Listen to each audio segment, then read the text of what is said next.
మహాభారత యుద్ధంలో లక్షలాది మంది సైనికులు మరియు రాజులు పాల్గొన్నారు. ఈ యుద్ధం 18 రోజుల పాటు జరిగింది.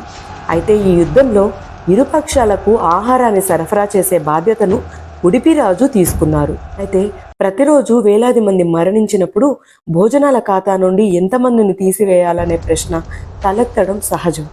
మరోవైపు మహాభారత యుద్ధంలో 45 లక్షలకు పైగా సైనికులు పాల్గొన్నారు.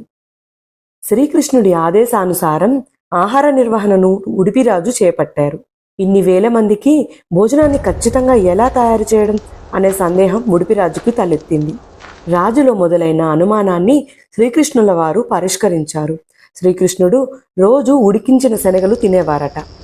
శ్రీకృష్ణుడు వెళ్ళిపోయాక ఆయన తిన్న శనగలు తాలూకా తొక్కలు ఎన్ని ఉన్నాయో లెక్కించేవారట ఉడిపిరాజు. శ్రీకృష్ణుడు 10 శనగలు తింటే మరుసటి రోజు 10,000 మంది సైనికులు చంపబడతారని ఉడిపిరాజు అర్థం చేసుకునేవారట. అలా శ్రీకృష్ణుడి వల్ల ప్రతిరోజు సైనికులు పూర్తిగా ఆహారం పొందేవారు.